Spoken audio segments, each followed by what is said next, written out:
It's so fancy. Yeah. We're going to have to keep Impressive. that for a while. Yeah. On a budget of zero, too. So, hello, and thank you for joining us here on Eye on Election. I'm Brad Edwards. I'm Joe Donlon. It's just days away, depending on when you're watching this, but the election is basically here. And I think we're still trying to recover from the sugar high from Halloween. Halloween is, I'm a big sugar guy, too. Yeah, I am, too. It's bad. So let's just say you get one candy bar for the rest of your life. Candy bar? You get one, well, or a piece of candy. What are you gonna go candy corn, or what are you? No, I'm going, this was weird. My neighbors had kids, they had a bunch of leftover candy, and they had these mini boxes of grape nerds. And I hammered about 4 of them, and I mean, it was just absolutely So you're going with nerds? Well, I mean, you know, it fluctuates. I could go nerds, I could go milk duds, I could go 100 grand bar. Well, let's bring our guests in and see what they think, too, because Yeah. I mean, Kimberley Egonmwan, our friend of the stream and radio host at WVON, and Pat Brady, who still is not considered a friend of the stream because he can't figure out how his Zoom camera works. No, he's not a friend of the stream. No. Pat and Kimberley, before we get there, I would say I'm kind of going Heath Bar. And if we're going to go... That's good. I like that. If we're going to go ranked voting, right, to keep it political here, I would probably go number 2. That Ranked voting, I mean, this isn't Alaska. No, I know, but if it were, I'd go number 2. My second choice would be that chocolate sea salt caramel at Costco. That thing should be illegal, I'm telling you. Okay. But just for context, the reason I go Heath Bar or Butterfinger is because it gets stuck in your teeth. You didn't get Butterfinger. Well, I would include that, and so you can enjoy it longer. Kimberly, you want to jump in on this? Favorite You're a Halloween treat? very complex person, Joe Donlon. Those are very complex choices. Yeah, I mean, I put some thought into this. You gave me a window to your soul with those choices. If I'm going to say, and I am definitely a candy aficionado, and still remember which houses gave out which candy, which houses to pass by, who gave out the toothbrushes and all of that stuff. Yeah. So if I'm going with one that has just been something I've loved my entire life, it's going to be M&M's with peanuts, or maybe the small Reese's cups, the ones that come in the gold wrap. Yeah, I think the small Reese's with cup have the best peanut butter to chocolate ratio It is as compared to the perfection. larger cup. Pat, what are you going to go with? Coors Light.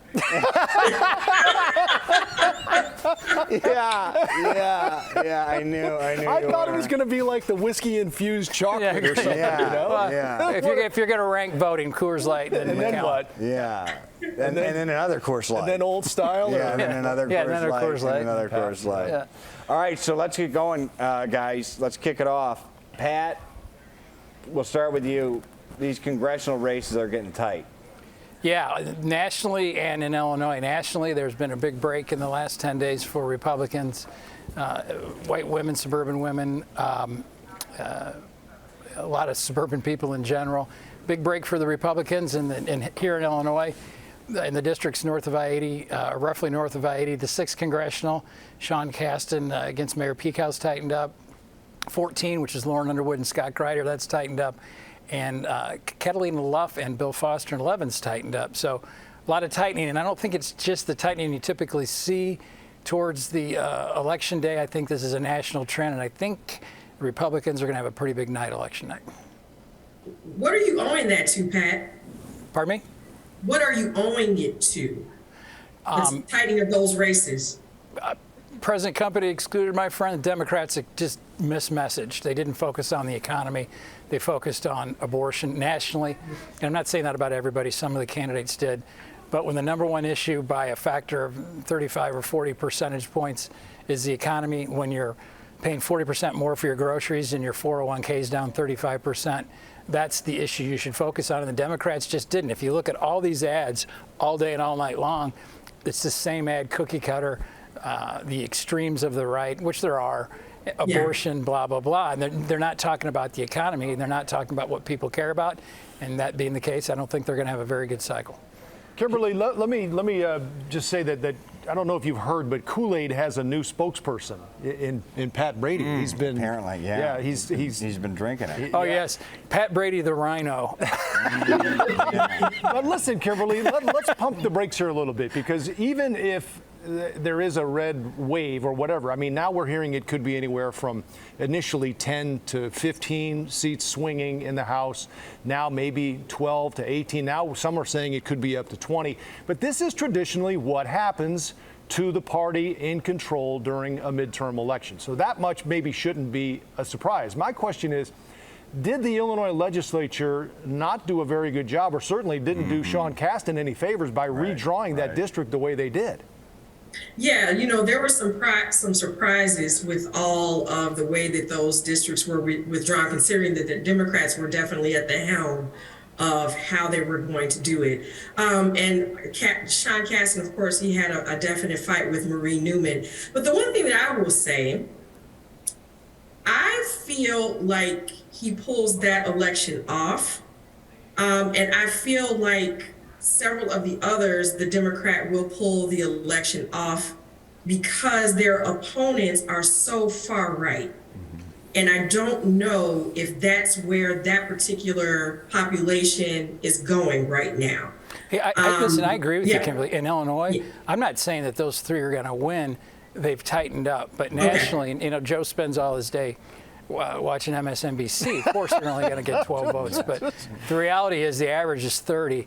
And if you look at the numbers, go back to 2010, right track, wrong track, which to me is the best indicator of how the election's going to go. It's the highest wrong track number since they started keeping that figure. So it's just history the way it goes. And I don't think this is any different. I think it's, several good points brought up. I mean, one of them is the redrawing of the districts, redrawn to be made more democratic. But then what you've created for these congressional seats we're talking about is basically these congressmen, and congresswomen have to introduce themselves to 50% new population. Even though they're incumbents. So that may pay off in a few years, but they may take a hit here in this one. Kimberley, question for you. And I think it's on point with what we've been talking about, is how off point Democrats are with their messaging, and that is, messaging should be inflation right now. I mean, we're staring down a recession. Thanksgiving dinner is going to cost 30% more, and our 401ks have been decimated. I mean,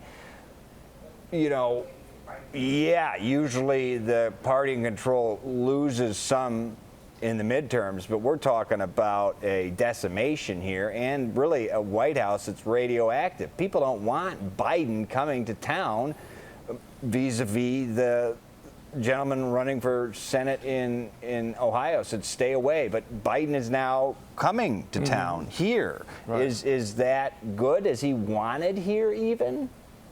I think that his numbers here are strong enough that he can be here. But I think one of the issues with this, when you're what we see all the time, especially with Democrats here in Illinois, no one wants to admit that there's pain, even though the people are feeling pain. Mm-hmm. And I think that's just the biggest mistake in the world. You can't have people who are experiencing these major, almost recessions, and keep telling them everything is okay, literally and figuratively, with those words, because then they just feel like they're being fooled. Pat, go right ahead. Pat, let me ask you about the inflation part of this discussion. What are Republicans going to do?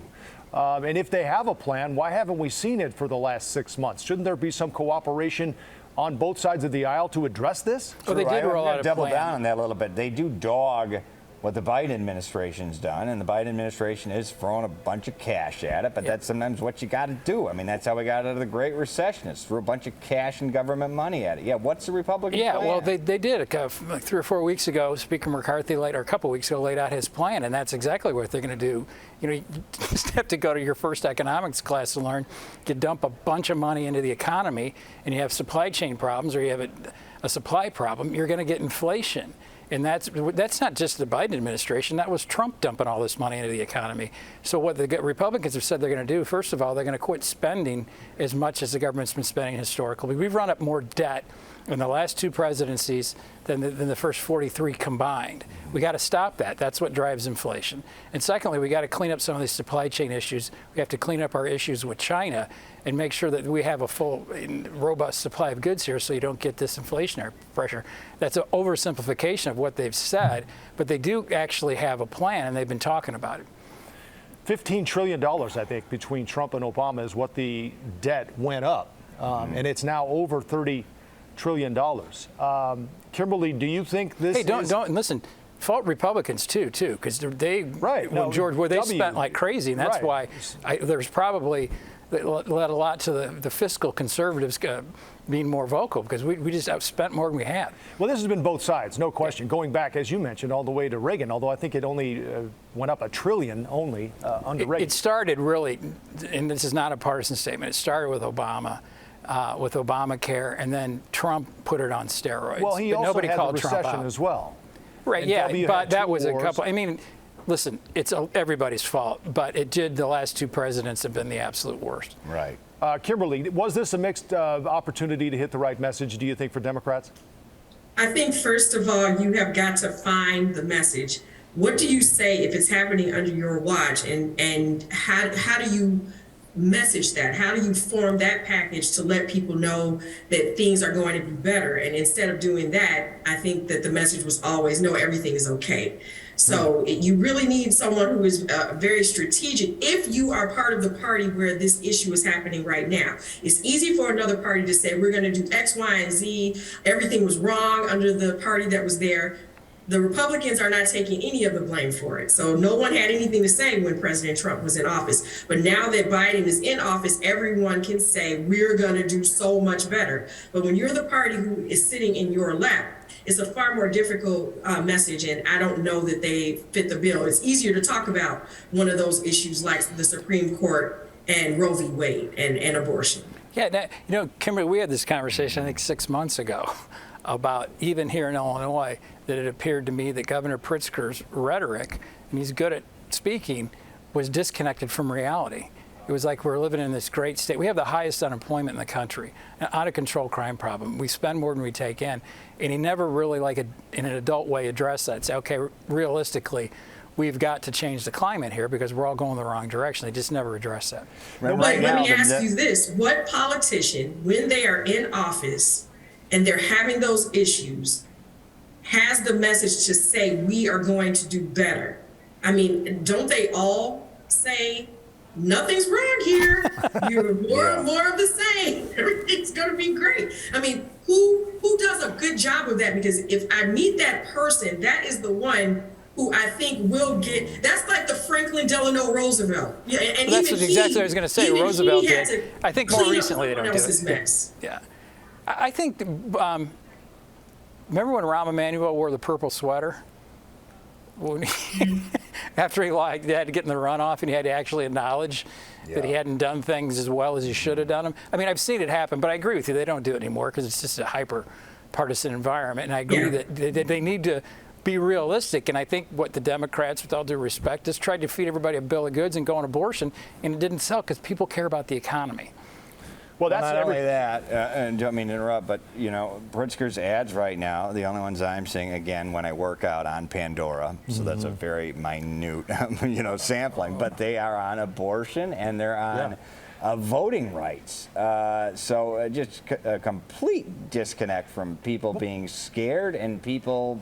Maybe not, though. It's the one issue Democrats can point to that they think is a big enough divide for people that when they go in to vote, that's going to be enough to trip the ballot.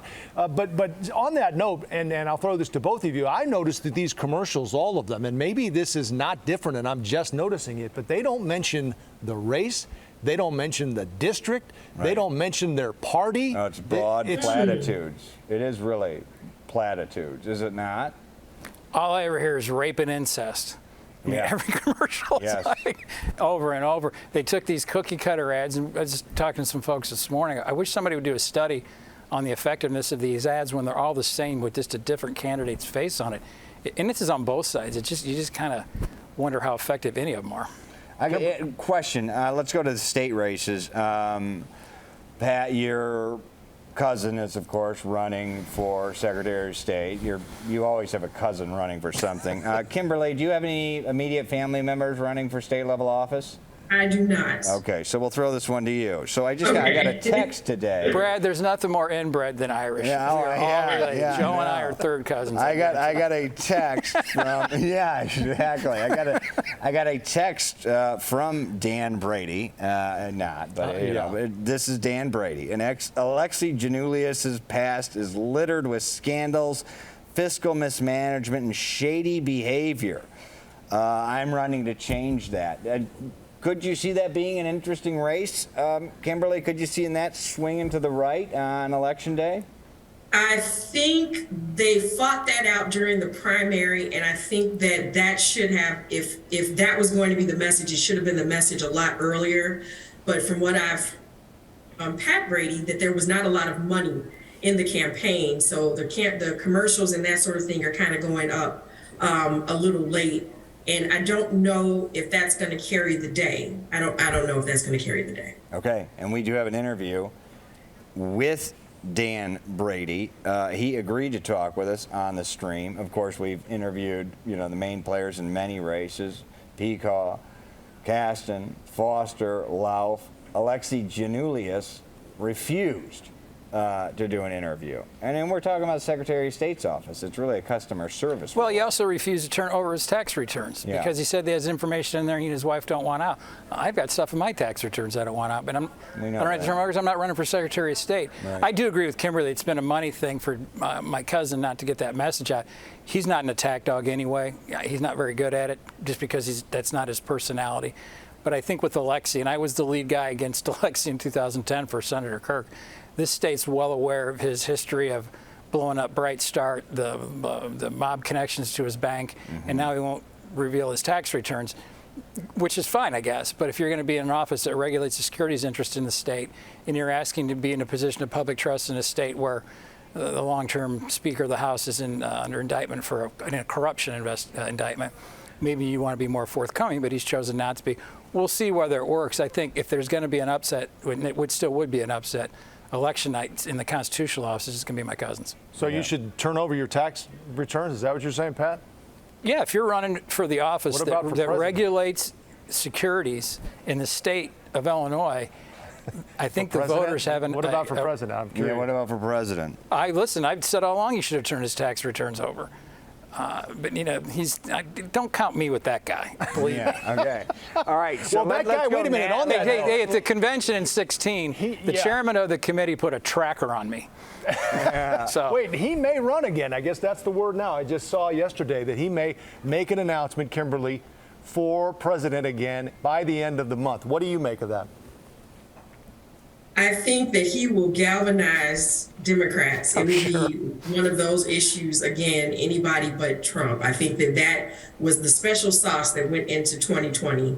So I don't know if the Republicans want to go down that road again. He's going to have his people who are definitely for him.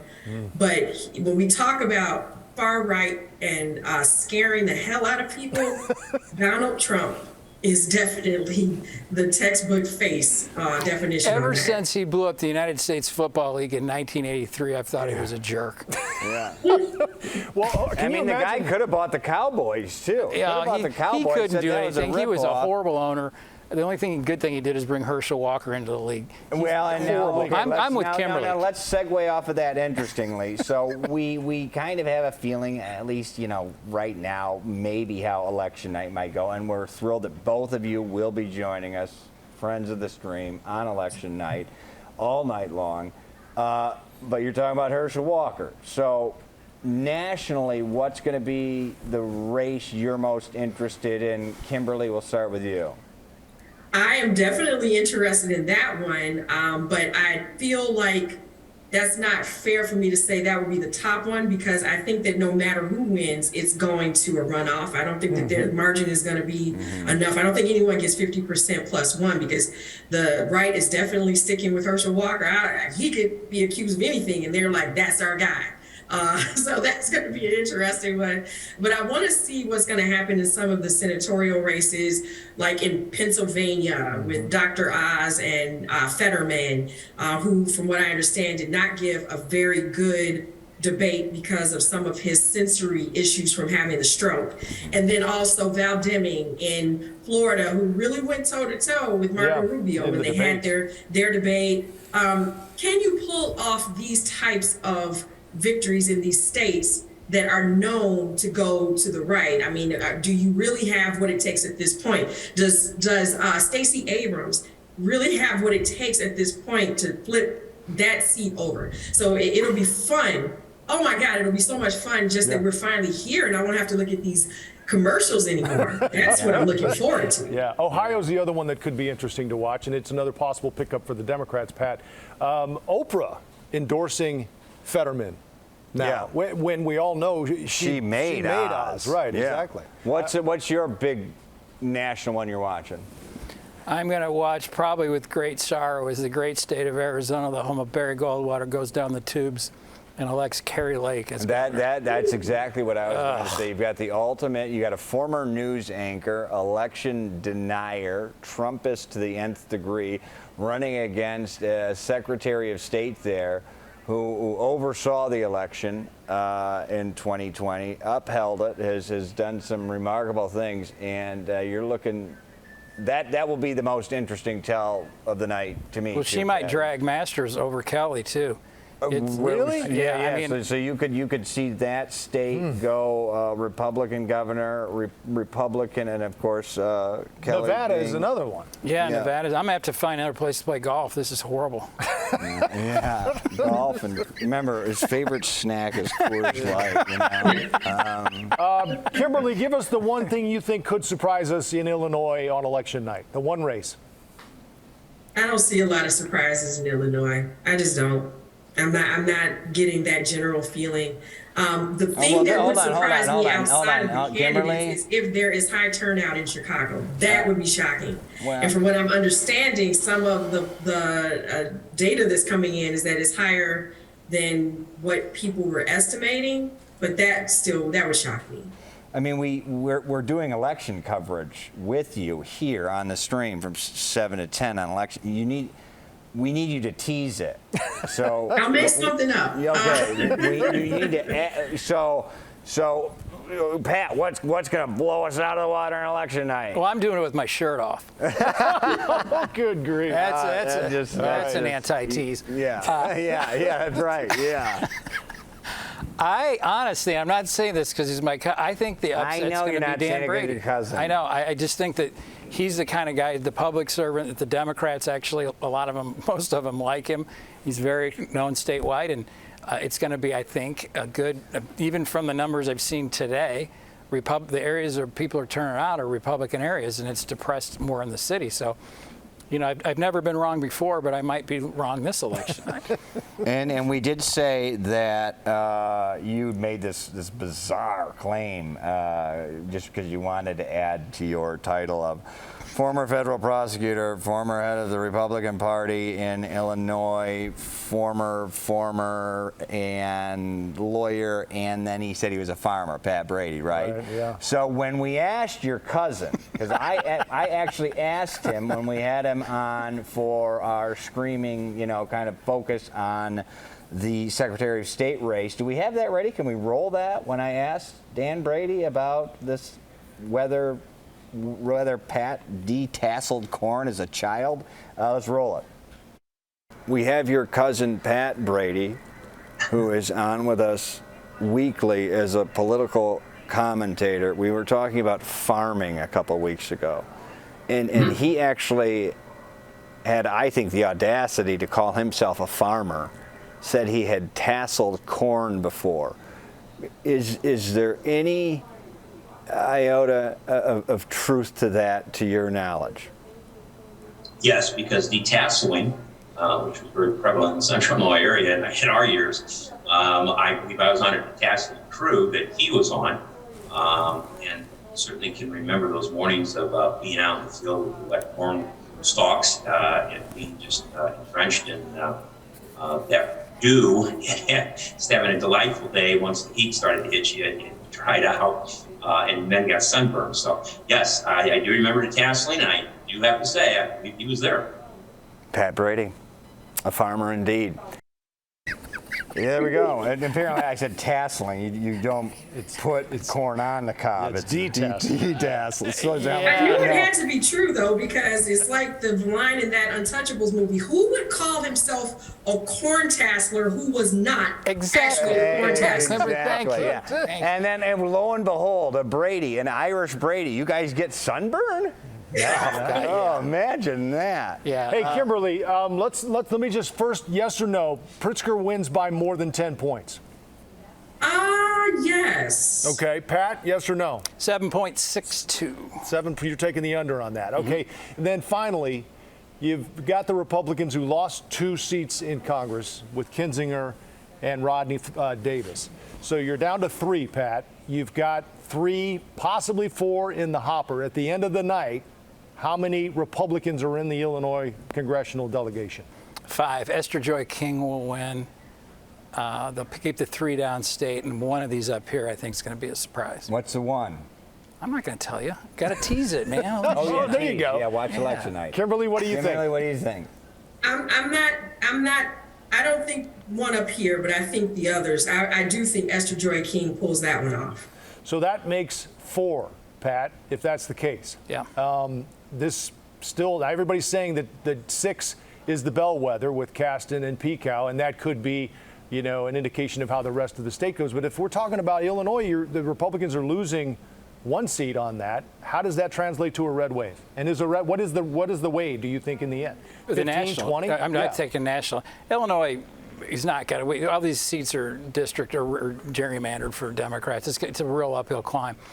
But even winning that Esther Joy King thing, that's a take from the Democrats and Sherry Bustos seat. But no, we won't. It's not going to hit Illinois as big as it's going to hit nationally. But nationally, I think it's going to be a big wave. And if a guy like Sean Caston loses to Pekow, the Republicans are going to pick up 50 seats in the House. I think if Underwood is even close, if Lauf gives Foster a run for his money. Oh, the Lauf-Foster district? That does tell you you're going to have a red wave. If these gerrymandered blue districts with blue incumbents we're even discussing the fact that you're it might bringing be the close. president in to try to wrap them up. Kimberly, on the last minute. Your thoughts on that? Yeah, if that happens, if Bill Foster loses, if Sean Caston loses, then they really are going to have to go back to the drawing board to figure out how to actually connect with the residents, with the Democrats.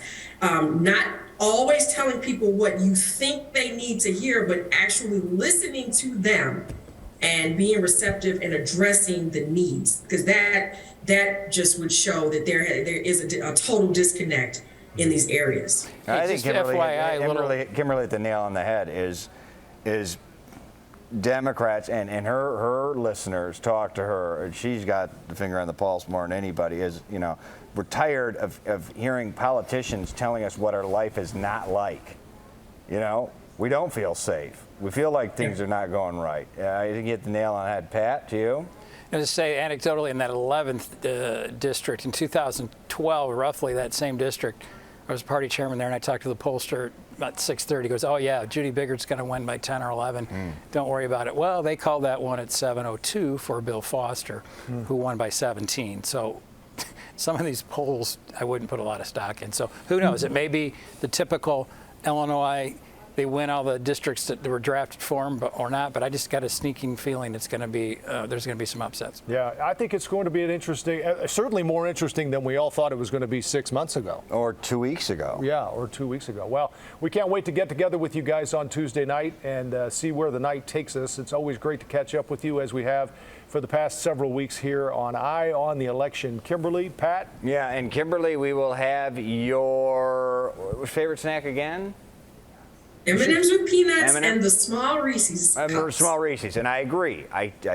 I've always thought the small Reese's, the proportion of chocolate to peanut butter is so much better. If I want a sweet, though, I don't want peanut butter. Yeah, and then we'll just have a bunch of old style. We just got to make Just sure. have Coors Light. It's all beer. There's no Don't mix. forget Camel I don't cigarettes. know if And that- don't forget, you look like a type. If we have beer in the election set, that does not lend itself to you keeping your shirt on, which we need.